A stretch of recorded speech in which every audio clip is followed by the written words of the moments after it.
ಪಾಠ 5 ಅಜ್ಜಿಯ ತೋಟದಲ್ಲಿ ಒಂದು ದಿನ. ಮಲೆನಾಡ ತಪ್ಪಲಿನಲ್ಲಿರುವ ಒಂದು ಊರು ಕಣಬೂರು. ಅಲ್ಲೊಂದು ಹಿರಿಯ ಪ್ರಾಥಮಿಕ ಶಾಲೆ. ಆ ಶಾಲೆಯ ಮಕ್ಕಳು ಕಿಶೋರನ ಅಜ್ಜಿಯ ತೋಟಕ್ಕೆ ಗುರುಗಳೊಂದಿಗೆ ಹೊರಸಂಚಾರ ಹೊರಟರು. ಕಿಶೋರನ ಅಜ್ಜಿಯ ಮನೆ ಬೆಟ್ಟದ ತಪ್ಪಲಿನಲ್ಲಿದೆ. ಮನೆಯ ಹಿಂದಿನ ಗುಡ್ಡದಲ್ಲಿ ಗೇರು ಮರಗಳಿವೆ. ಅಡಕೆ ತೋಟ ದಾಟಿ ಮುಂದೆ ಹೋದರೆ ಭತ್ತದ ಗದ್ದೆಗಳಿವೆ. ಮಕ್ಕಳೆಲ್ಲರೂ ಗದ್ದೆಯ ಹತ್ತಿರ ಬಂದು ತಲುಪಿದರು. ಇದು ಯಾವ ಬೆಳೆ ಎಂದು ಪೀಟರ್ ಪ್ರಶ್ನಿಸಿದ. ಇದು ಭತ್ತದ ಬೆಳೆ ಎಂದರು ಗುರುಗಳು. ಓ, ಇದೇನಾ ಭತ್ತದ ಪೈರು? ತೆನೆಗಳನ್ನು ಕೈಯಿಂದ ಮುಟ್ಟಿ ಪ್ರಶ್ನಿಸಿದ ಪೀಟರ್. ಒಂದು ಭತ್ತದ ತೆನೆಯನ್ನು ಕಿತ್ತುಕೊಟ್ಟು, ತಗೋ, ಇದನ್ನು ಬಿಡಿಸಿ ನೋಡು ಎಂದರು ಗುರುಗಳು. ಶೀಲಾ ತಾನೂ ಒಂದು ತೆನೆ ಕೀಳಲು ಬಾಗಿದಾಗ ಒಂದು ಕಪ್ಪೆ ಚಂಗನೆ ಕುಪ್ಪಳಿಸಿತು. ಸರಸರ ಒಂದು ಹಾವು ಹತ್ತಿರದಲ್ಲೇ ಸರಿದು ಹೋಯಿತು. ಮಕ್ಕಳು ಭಯದಿಂದ ಹಿಂದೆ ನೆಗೆದರು. ಹೆದರಬೇಡಿ, ಅವು ನಮಗೆ ಏನೂ ಮಾಡುವುದಿಲ್ಲ. ಹಾವು, ಕಪ್ಪೆ, ಕೀಟ, ಹಕ್ಕಿ, ಮೊಲ, ಹಂದಿ, ಮುಂಗುಸಿ ಮುಂತಾದ ಪ್ರಾಣಿಗಳು ಸಾಮಾನ್ಯವಾಗಿ ತೋಟದ ಸುತ್ತಮುತ್ತ ಇರುತ್ತವೆ ಎಂದರು ಗುರುಗಳು. ಮಕ್ಕಳು ಮಾತನಾಡುತ್ತಾ ಗದ್ದೆಯ ಬದುವಿನಲ್ಲಿ ನಡೆದು ತೋಡು ದಾಟಿ ಅಡಿಕೆ ತೋಟಕ್ಕೆ ಬಂದರು. ತೋಟದ ನಡುವೆ ಬಿದ್ದಿದ್ದ ಒಂದು ಹಣ್ಣನ್ನು ಹೆಕ್ಕಿದ ಮೇರಿ, ಓ, ಇಲ್ಲಿ ನೋಡಿ, ಸೌತೆಕಾಯಿ ಎಂದಳು. ಅಲ್ಲಲ್ಲ, ಅದು ಹೀರೆಕಾಯಿ ಎಂದನು ರಫೀಕ್. ಎರಡೂ ಅಲ್ಲ, ಅದು ಕೋಕೋ ಹಣ್ಣು. ಇದನ್ನು ಚಾಕಲೇಟು ತಯಾರಿಸಲು ಬಳಸುತ್ತಾರೆ. ಯಾವುದೋ ಪ್ರಾಣಿ ಅದನ್ನು ಕಿತ್ತು ಹಾಕಿದೆ. ಬಹುಶಃ ಅಳಿಲೇ ಇರಬೇಕು ಎಂದರು ಗುರುಗಳು. ಅಷ್ಟರಲ್ಲಿ ಅಜ್ಜಿ ತೋಟದಲ್ಲಿ ಏನೋ ಮಾಡುತ್ತಿರುವುದನ್ನು ಕಂಡ ಮಕ್ಕಳು ಅಲ್ಲಿಗೆ ಓಡಿದರು. ನಿಧಾನವಾಗಿ ಬನ್ನಿ, ಮುಳ್ಳುಗಳು ಇರಬಹುದು ಎಂದು ಎಚ್ಚರಿಸಿದರು ಅಜ್ಜಿ.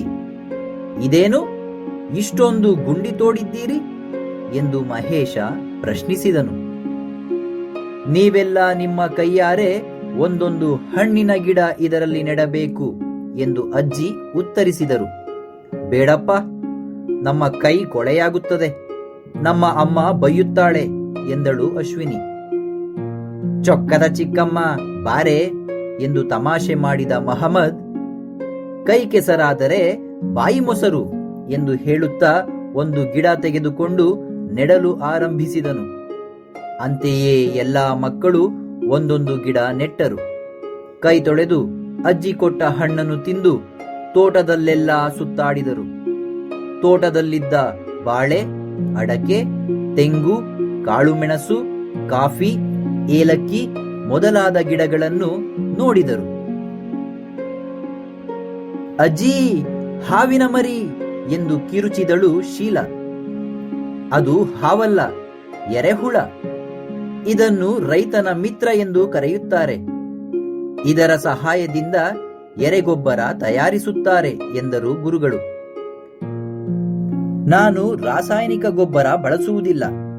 ಎರೆಗೊಬ್ಬರ, ಹಟ್ಟಿಗೊಬ್ಬರ, ಕೋಳಿಗೊಬ್ಬರ ಮೊದಲಾದ ಸಾವಯವ ಗೊಬ್ಬರ ಬಳಸಿ ಉತ್ತಮ ಬೆಳೆಗಳನ್ನು ಬೆಳೆಯುತ್ತೇವೆ ಎಂದರು ಅಜ್ಜಿ.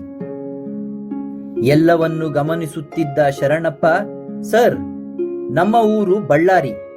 ಅಲ್ಲಿ ಜೋಳ, ಮೆಣಸು, ಶೇಂಗಾ ಮತ್ತು ತೊಗರಿ ಬೆಳೆಯುತ್ತಾರೆ ಎಂದನು.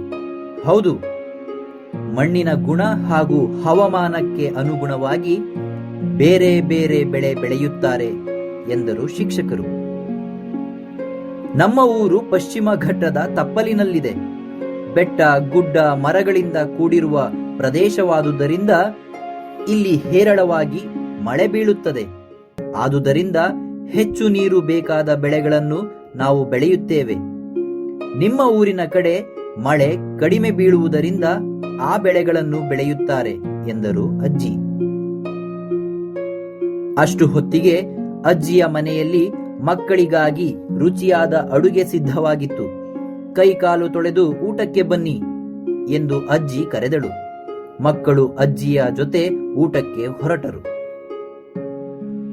ಅಜ್ಜಿಯ ಮನೆಯ ಅಂಗಳದಲ್ಲಿದ್ದ ಯಂತ್ರವನ್ನು ಕಂಡ ಶೀಲಾ, ಇದೇನು ಗುರುಗಳೇ ಎಂದಳು. ಇದು ಗದ್ದೆ ಉಳುವ ಯಂತ್ರ. ಹಿಂದೆ ನೇಗಿಲು, ನೊಗ, ಎತ್ತು, ಕೋಣ ಬಳಸಿ ಹೊಲ ಉಳುತ್ತಿದ್ದರು. ಈಗ ಹೊಸ ಸಾಧನಗಳು ಬಂದಿವೆ ಎಂದರು ಗುರುಗಳು. ಎಲ್ಲರೂ ರುಚಿ ರುಚಿಯಾದ ಊಟ ಮುಗಿಸಿದರು. ಕೈ ತೊಳೆಯಲು ಹೋದ ಅಶ್ವಿನಿ, ಇದೋ ನೋಡಿ, ಇಲ್ಲೂ ಸಣ್ಣ ಸಣ್ಣ ಗುಂಡಿಗಳು ಇವೆ ಎಂದಳು. ಇವು ಇಂಗು ಗುಂಡಿಗಳು. ಈ ಗುಂಡಿಗಳ ಮೂಲಕ ಮಳೆಯ ನೀರನ್ನು ಇಂಗಿಸುತ್ತೇವೆ.